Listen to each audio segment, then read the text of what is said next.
about the internet of value at Ripple, we're thinking much bigger than just cross-border payments. It's kind of like Amazon with rare books in the early days, just this market happens to be a $10 trillion market. We are at a historic turning point. Said in the past that you are doing for money what email did for communication. Moving the whole revolution forward. There's trillions of dollars parked around the world. XRP. Is there a possibility that Ripple could take over SWIFT one day? Well, I appreciate you thanking me, but I'm here to thank you for all that you have done to support this effort. Truly, it does take an army, and this army has been incredible and supportive. We're going to win this thing, and we're going to have a party.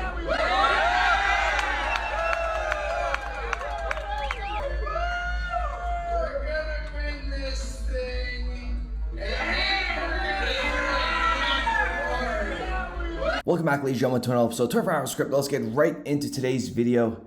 7 days gone, but ladies and gentlemen, we are back with a very bullish episode. This one's going to have you on the edge of your seats because, folks, as you guys heard that intro, why would Brad Garlinghouse show his face to XRP Vegas with a bunch of hopium-filled airheads, uneducated investors, moon boys that think XRP is going to reach double digits, triple digits, and some people in that room believe it's going to go much higher than that because we know the utility behind the digital asset. The fact that Brad Garlinghouse showed his face to XRP Vegas, folks, is a massive deal. And in today's video, I'm going to back that up with information from the BIS Innovation Hub, the FIS, the DTCC. The involvements are so deep that the world is going to be in shock when XRP overtakes Bitcoin in market cap. Ladies and gentlemen, welcome back to another episode. Just to let you guys know, I have received another strike. I have no idea why. All the videos have been taken down, if you guys remember what happened previously, but maybe I'll cover that on a different video. But right now, we're on 2 strikes and 1 more, we're gone again. It is absolutely insane. With that being said, let's get right into it. The BIS Innovation Hub. Okay, it is 63 central banks and monetary authorities are currently members of the BIS Innovation Hub. So we got Bank Canada, Central Bank of Brazil, Central Bank of Chile, and many more. Bank of China, some big names here. In its March 2023 Project Icebreaker BDF, breaking new paths in cross-border retail CBDC payments, take a listen to what they said here. We're going to tie this into what a Ripple employee said, which is absolutely crazy. Under addressing and payment initiation. To facilitate easy cross-border payment initiation, a common address standard would be helpful, as would one or several allies databases. The W3C Decentralized Identifiers could be useful for addressing and could be an area of further work. And take a listen to this. If you guys remember, Ripple actually joined the W3C back in 2015, promoting web payment standards and interoperability with the W3C, and to this date, still intact. Amy from Ripple, okay, she is currently at Ripple, based in San Francisco. Take a listen to her tweet on May 5th. It was in Japanese because she is Japanese, but once you translate it, take a listen to this. The decentralized ID, XLS4D, currently proposed to the XRPL community is DID as a native feature of the protocol layer, compliant with the W3C DID standard. For that reason, DID, which we're referring to this BIS document, okay, it's the same thing, is safe and standardized, so it seems that it will play an active role as an enabling tech that supports various use cases, DeFi, tokenization of XRPL in the future. And then when we go to GitHub, take a listen to this. XRPL Decentralized Identifier specification. In this section, we specify the implementation details of W3C Decentralized Identifier standard that are specific to the XRP ledger. And folks, Internet of value is something that we have never seen before. So the amount of value that it could potentially go through the XRP ledger one day can hit over $1 quadrillion. Okay, we know the DTCC is 2.5 quadrillion, and then we're going to tie them into today's episode as well. And a more recent mic drop moment, BIS Innovation Hub Polaris just came out May 2023, okay, just a couple days ago. Guess who's in here? We got members from Ripple. Just wait and see. But what are they discussing in this deep dive? Well, everything that Ripple provides on a very high scale. Use cases, application, limitations, risk, security, scalability, maturity, privacy, finality.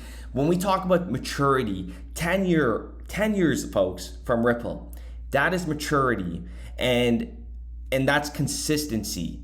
And the scalability that Ripple could do compared to Bitcoin and Ethereum, you can't compare it. XRP is 10 times more efficient.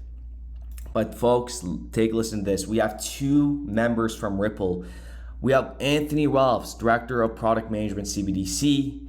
And then we got Anthony Welfare, folks, Senior Advisor, CBDC and Global Payment Partnership at Ripple, that were a part of this Project Polaris and doing these deep dives with Ripple, which indirectly are all communicated down to the BIS Innovation Hub members, Bank of International Settlements. You see how that all those indirect partnerships are very, very important.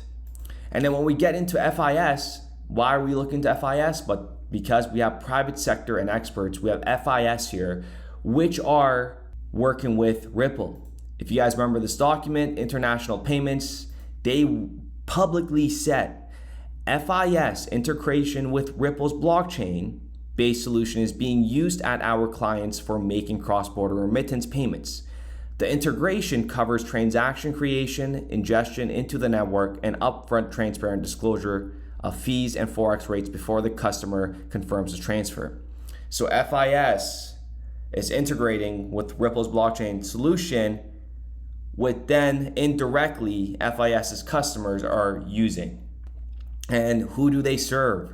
Many sectors: financial institution, security and investments, insurance. Remember when Brad Garlinghouse said insurance settlements? Same with Naveen Gupta. Once we, perfect cross-border payments, and then we'll look into other sectors. Security settlements, folks, that's going to be massive. You mentioned there are other potential applications of Ripple's technology beyond cross-border payments. What are some of those applications and use cases that you're exploring? I'm not going to give away everything that we're working on, but the way I think about this is that any transaction that has a middleman, any transaction that requires someone to kind of commute the trust between the transaction with security settlement, insurance settlements.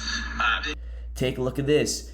DTCC and FIS, again, indirectly working with FIS. So DTCC's and SCC's process first trade on new SFT clearing service.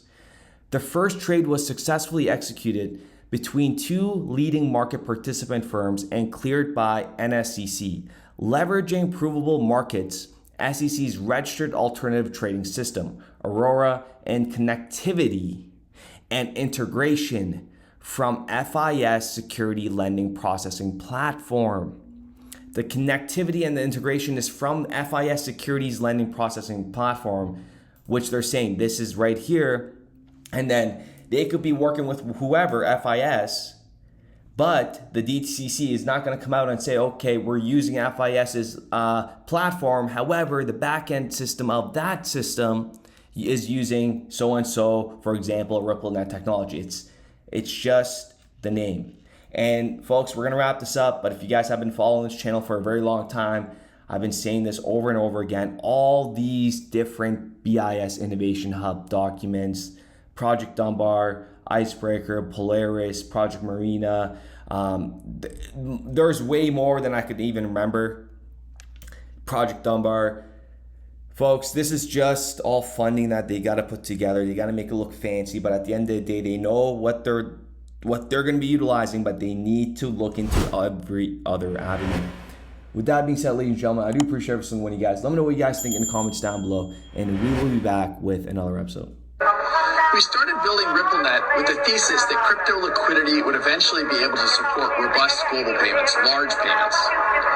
RippleNet was designed so that customers seeing the benefits of our fiat-based network could flip the switch to ODL once the market was mature enough. And this is exactly what's happening. Flip the switch.